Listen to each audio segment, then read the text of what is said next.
ثانی انٹرنیشنل حج عمرہ tours and travels حج عمرہ جانے کے خواہش مند حضرات اسکرین پر دیے گئے نمبرز پر کال کریں۔ All India Muslim personal law board کے عہدیداران، علماء حضرات اور اورنگ آباد کے ارد گرد علاقے سے آئے ہوئے حضرات،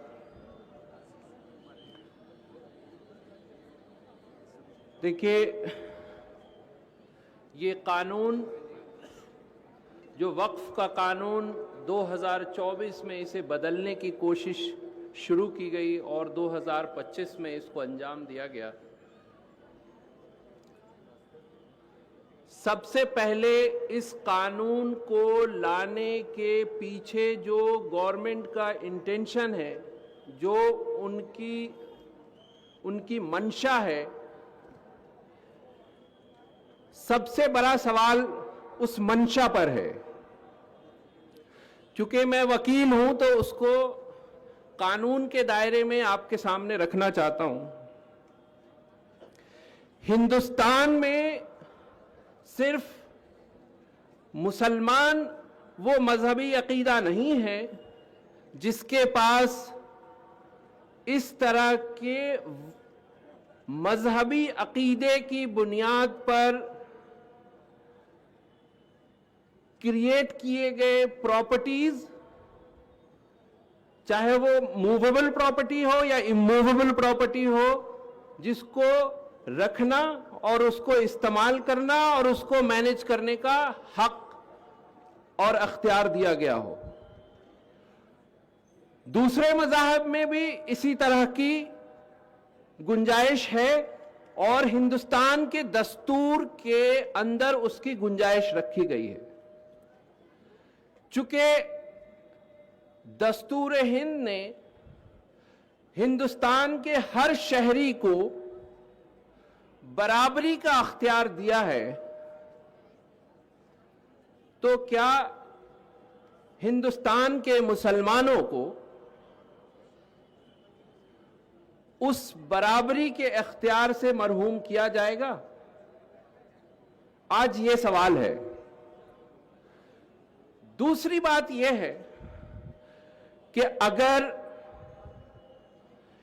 ہندو مذہب میں ریلیجیس انڈاؤمنٹ کے قانون میں اگر اس انڈاؤمنٹ کو استعمال کی بنیاد پر ریلیجیس انڈاؤمنٹ سمجھا جا سکتا ہے، تو کیا مسلمانوں کو اس بات کا حق نہیں ہے کہ وہی ریلیجیس انڈاؤمنٹ جس کو ہم وقف کہتے ہیں، اس کو استعمال کی بنیاد پر کیا وقف نہیں سمجھا جائے گا؟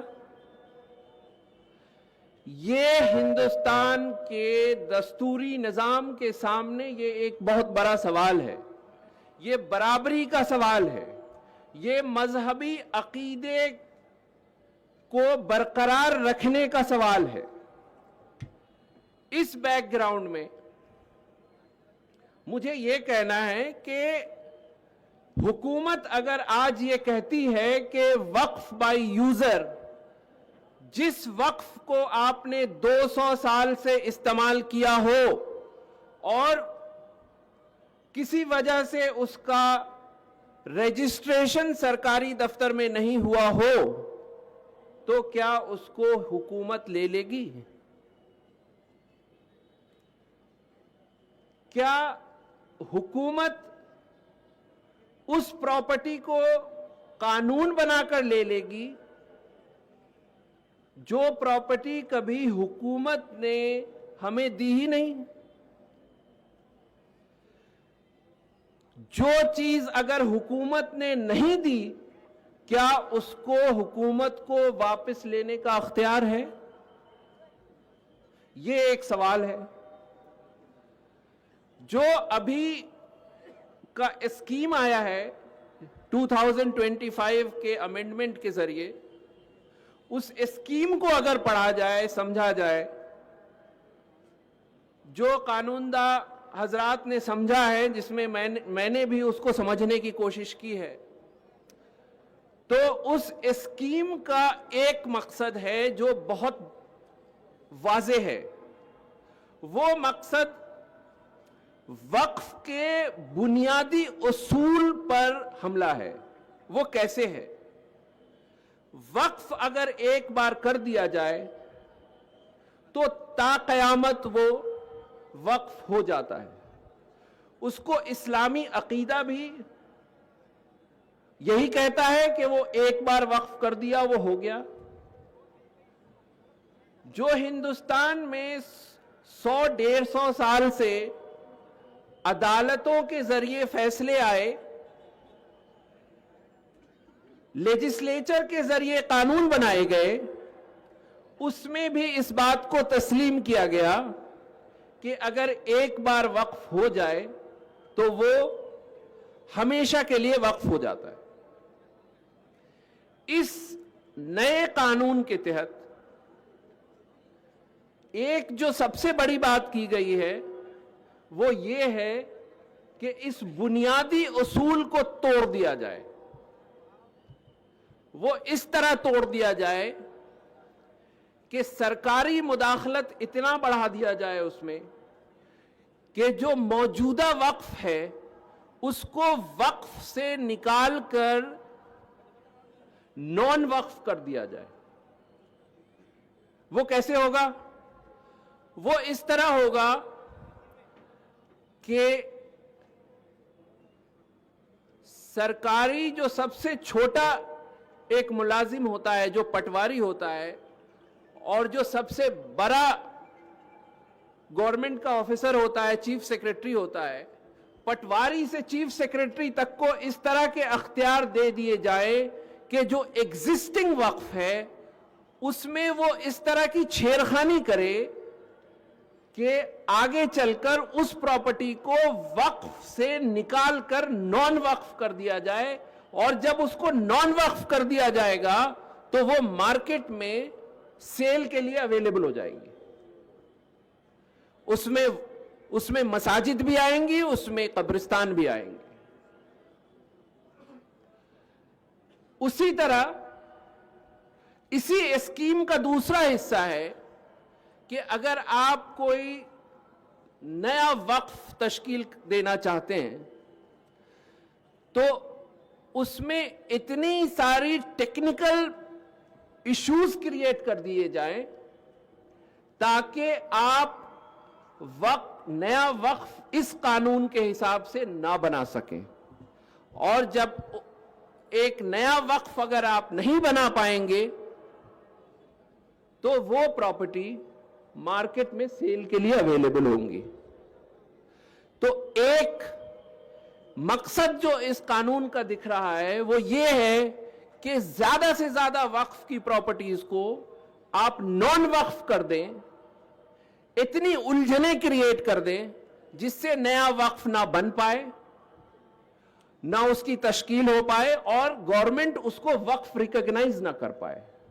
اور جو ایگزسٹنگ وقف ہے اس میں سرکاری دفاتر میں کام کرنے والے آفیسرز کو اتنے اختیار دے دیے جائیں کہ اس میں اتنی پریشانیاں کر دیں کہ جو آلریڈی وقف ہے اس وقف کو نان وقف کر دیا جائے تاکہ اس کی وجہ سے پراپرٹی مارکیٹ میں اویلیبل ہو جائے. ایک اور آخری بات میں کہہ دوں کیونکہ مجھے سلپ مل گئی ہے. اس وقف ایکٹ کے تحت ایک اور قانونی ایشو سامنے اس طرح سے لایا گیا ہے کہ اگر کوئی مسجد کو ٹرسٹ کے ذریعے چلانا چاہے تو وہ کبھی وقف نہیں ہو سکتا. ایک ٹرسٹ بنا لے اور ٹرسٹ کے ذریعے اس مسجد کو چلا لے، جبکہ مسجد اگر بنائی گئی، قبرستان اگر بنایا گیا، پبلک پرپس کے لیے یتیم خانہ بنایا گیا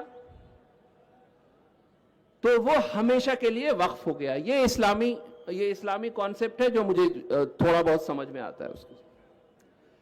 وہ سیل نہیں ہو سکتا.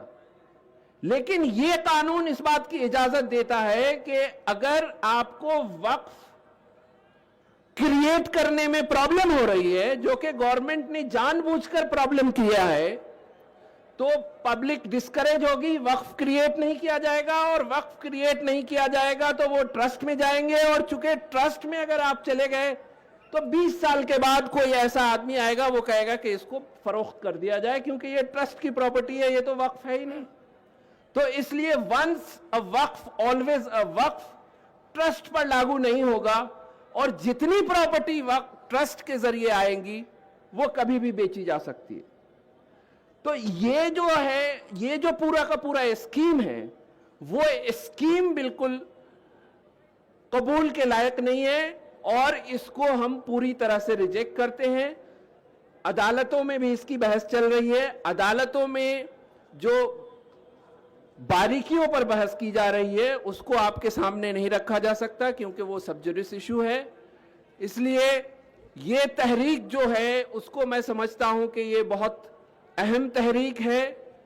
عوام کو یہ سمجھنا چاہیے کہ وقف کا کانسیپٹ کیا ہے, وقف کو بچانے کے طریقے کیا ہیں, اور وقف کو بنانے کے طریقے کیا ہیں. جب تک ہم اس کو نہیں سمجھیں گے, مجھے لگتا ہے کہ وقف کو کنٹرول کرنا, اس کو بچا کر رکھنا بہت مشکل ہو جائے گا. بہت بہت شکریہ.